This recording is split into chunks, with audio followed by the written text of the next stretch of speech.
Kita saudara-saudara, masyarakat Kawanua,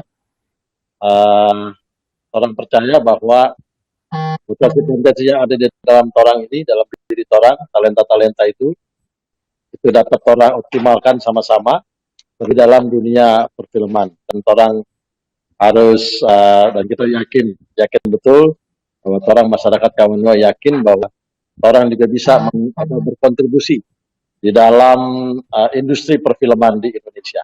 Yakin, pasti bisa.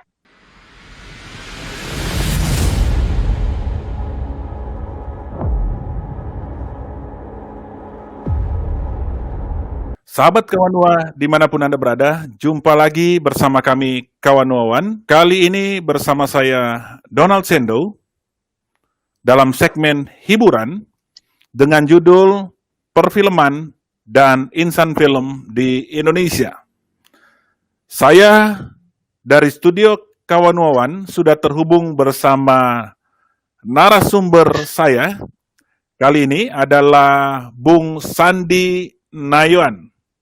Salam Kawanua, Bung Sandi. Salam Kawanua. Bye-bye, Jo. Bye-bye, Jo. Bung Sandi ini, sahabat Kawanua, adalah orang Kawanua yang sudah menekuni dunia perfilman zaman dulu, yang sudah sangat terkenal. Saya sudah mengenal beliau cukup lama dan eksis. Tetapi mungkin Bung Sandi akan memperkenalkan diri sekarang ini aktivitasnya apa kepada sahabat Kawanua yang mungkin belum mengenal lebih dekat Bung Sandi. Silakan Bung Sandi memperkenalkan aktivitas Bung selama ini. Baik, terima kasih Brother Donald ya. Selamat siang untuk orang semua. Kawanua apa? Tabea.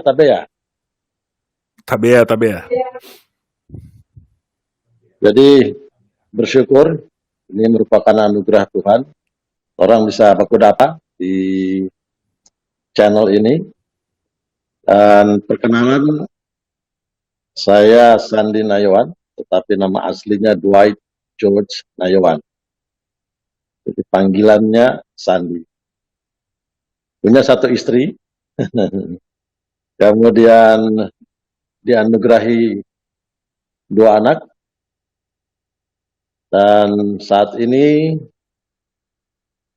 saya aktivitasnya adalah mengajar sebagai dosen, dan kemudian sebagai pengacara, penasihat hukum, dan kemudian saya diperbantukan di Dewan Perwakilan Rakyat DPR RI Senayan, dan itu aktivitas sehari-hari. Kalau hari Jumat seperti hari ini saya mengajar, dan sementara ini karena situasi pandemik sehingga kita lakukan melalui virtual. Begitu, Bro Donald. Bung Sandi, saya langsung ke pertanyaan pertama. Apa pendapat Bung Sandi tentang perbandingan perfilman zaman masa Bung Sandi dengan zaman sekarang ini, khususnya perfilman Indonesia? Perbandingan dalam apa ini, konteks pembuatannya, kemudian peralatannya, atau pemain-pemainnya, atau gimana? Dalam keseluruhan aspek, kalau membandingkan perfilman zaman dulu dengan sekarang, apa yang bisa Bung Sandi komentari?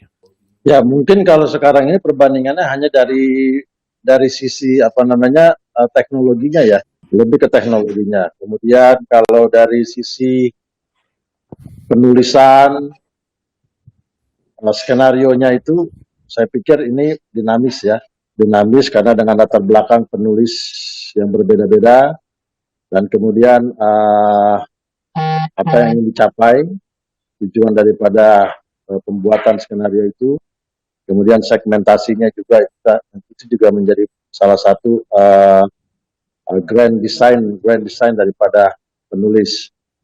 Nah, kemudian dari aspek pemain-pemainnya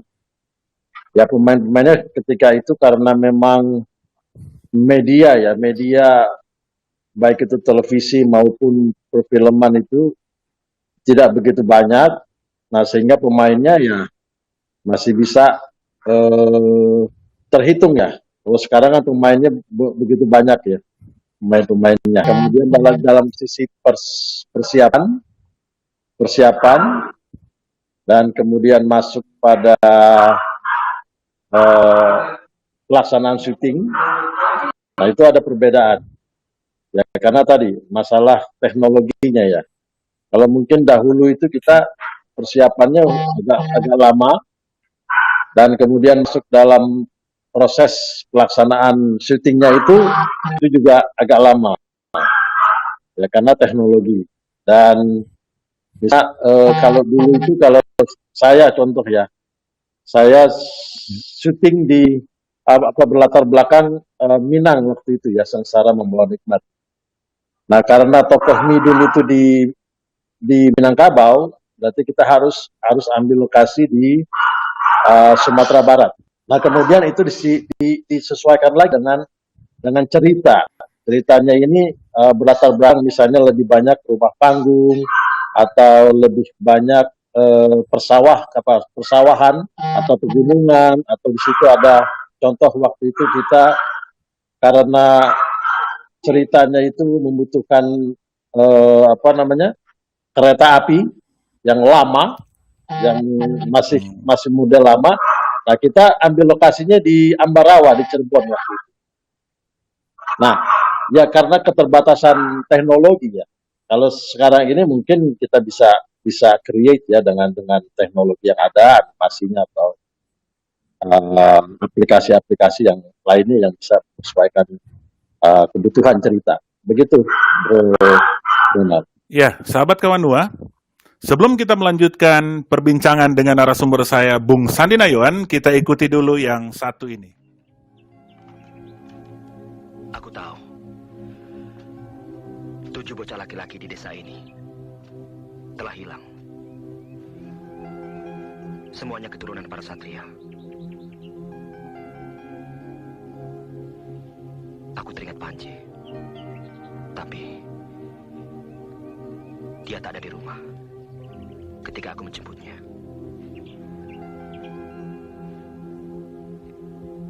Memang seseorang hendak menculiknya. Ilmunya tinggi. Aku tidak mampu menghadapinya. Jadi Panji? Panji? Imran, kalau ada sesuatu yang bisa kamu sampaikan ke Papa, Papa akan mendengarkan.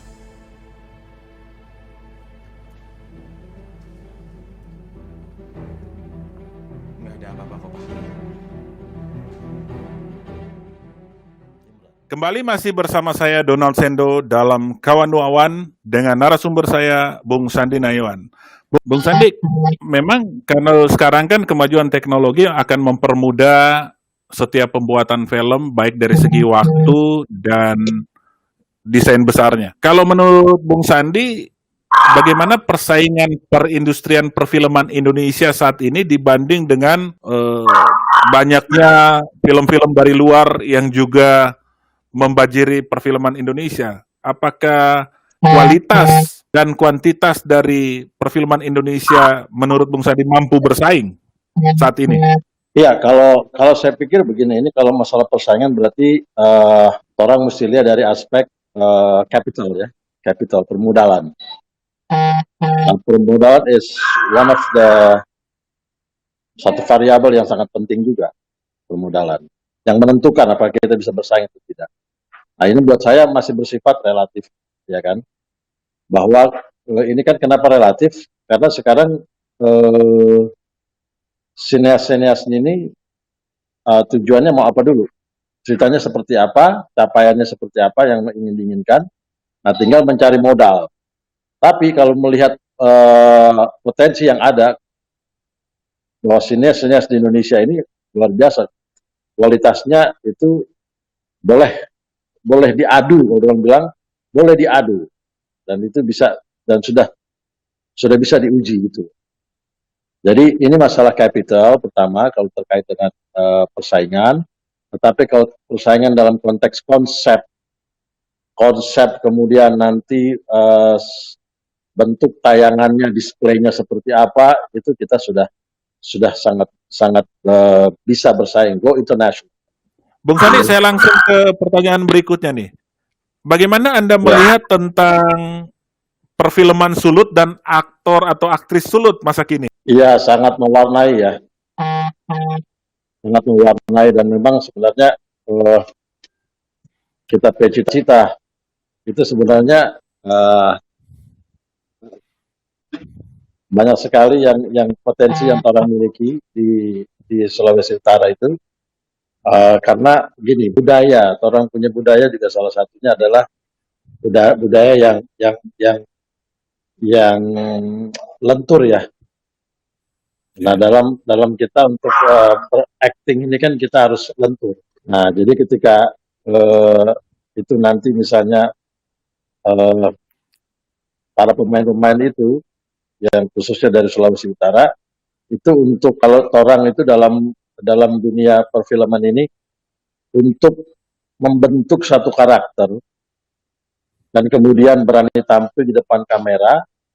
Dan karena begini, biasanya itu ada orang atau tipe yang ketika sebelum kamera nyala, apalagi lampunya itu nyala, itu bisa berakting, pelatihan oke, gitu ya. Tapi kemudian ketika kamera sudah set, kemudian kru-kru sudah mulai standby dan lampu mulai nyala, nah itu mulai kelihatan gitu loh, bahwa ada juga tipe manusia atau pemain yang akhirnya blank gitu. Tapi kalau saya amati ya, orang di Sulawesi Utara itu budayanya budaya baku frey kan, baku frey. Nah, sehingga untuk menjadi aktor atau aktris itu sudah tinggal, kalau orang bilang itu tinggal kurang mepoles sedikit, kurang mau tinggal ada sentuhan sedikit, itu sudah dan kan nggak kalau di Sulawesi Utara ini mostly kebanyakan masyarakatnya itu kan nggak takut kamera, nggak takut lampu, biasa tampil. Nah, itu yang kita lihat ini potensinya di Sulawesi Utara untuk misalnya mulai diintensifkan lagi produksi perfilman, itu akan lebih baik. Ya, sahabat Kawanua, sebelum kita melanjutkan perbincangan dengan narasumber saya, Bung Sandi Nayuan, kita ikuti dulu yang satu ini.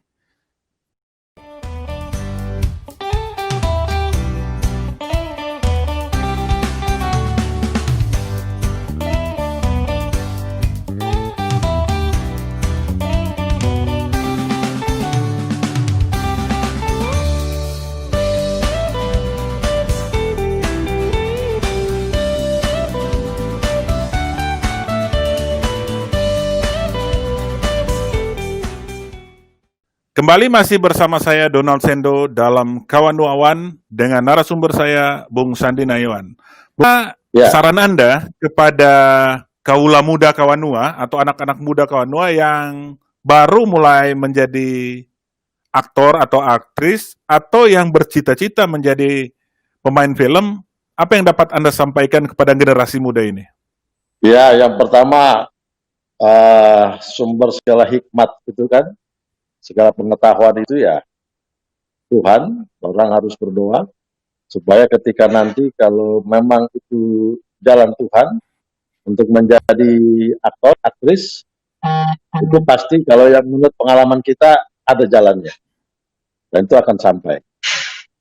Nah, berikutnya, kedua, ketika sudah masuk dalam dunia perfilman, yang perlu orang perhatikan adalah keseriusan untuk mempelajari dan memahami, bahkan menghayati cerita yang sudah dibuat. Nah, ketika itu ya diperlukan imajinasi. Kita berimajinasi karena kita menjadi tokoh yang bukan orang penyendiri. Nah, itu yang perlu perhatikan. Kemudian mampu kita bekerja sama baik dengan produser, sutradara maupun kru-kru dan juga terutama dengan lawan main kita. Ya, Bung Sandi, apa gagasan-gagasan Anda untuk kemajuan dunia akting dan perfilman Sulut? Ya, kalau menurut kita yang terpenting adalah pertama, kalau kita melihat di Amerika, kemudian sekarang ini yang sedang booming itu adalah Korea Selatan. Itu peran atau keberpihakan pemerintah juga untuk kemajuan perfilman, terlebih untuk menggali atau memberi ruang potensi-potensi orang di Sulut ini, mereka yang punya bakat, talenta untuk jadi aktor atau aktris yang ingin berkecimpung di dunia perfilman. Jadi tidak hanya dari masyarakat sendiri, tapi pemerintah juga harus ikut memberikan perhatian yang khusus. Karena begini, potensi di Sulawesi Utara itu untuk menjadi pemain film atau pelaku seni di dunia perfilman maupun di sinetron atau di dunia acting itu sangat luar biasa, sangat signifikan sekali. Jadi apalagi bagi orang Kawanua, Magejo, kita yakin berani sekali dan tidak hanya modal berani atau nekat, bukan, tapi memang potensinya ada. Itu kita bisa lihat karena kita sering bolak-balik di sana ya. Sahabat Kawanua, kita akan mengakhiri sesi kali ini dengan closing statement dari narasumber saya, Bung Sandi Nayuan. Silakan Bung, closing statement. Oke, kita saudara-saudara, masyarakat Kawanua, orang percaya bahwa potensi yang ada di dalam torang ini, dalam diri torang, talenta-talenta itu dapat torang optimalkan sama-sama di dalam dunia perfilman. Dan torang harus dan kita yakin betul bahwa orang masyarakat Kawanua yakin bahwa orang juga bisa berkontribusi di dalam industri perfilman di Indonesia. Yakin, pasti bisa. God bless. Sahabat Kawanua, ketika kita menikmati sebuah tayangan film, di samping kita menikmati nilai hiburan, ada nilai-nilai lain yang dapat kita ambil dari sebuah tontonan. Dalam sebuah film, dapat kita ambil nilai persahabatan, dapat kita mengambil nilai kekeluargaan, dapat kita mengambil nilai kasih sayang, nilai pertemanan, nilai ketuhanan. Banyak hal yang dapat kita ambil dalam sebuah tayangan film. Paling tidak, dalam sebuah film, kita bisa mengambil quotes-quotes yang penting. Sahabat Kawanua, tamu saya, Bung Sandi Nayuan. Terima kasih Bung Sandi. Salam Kawanua. Oke, salam Kawanua, Bro Donald. God bless.